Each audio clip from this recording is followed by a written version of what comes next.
mancare. Te lo chiedo per favore, lui può capire. Non è giusto approfittarne proprio qui.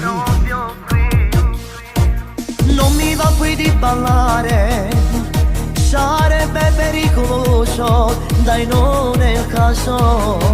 Sono un suo caro invitato, lascia stare.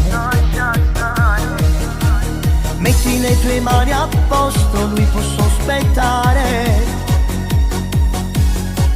Ci vediamo in settimana per fare l'amore. Tu la donna del mio amico e tu ti faccio amore.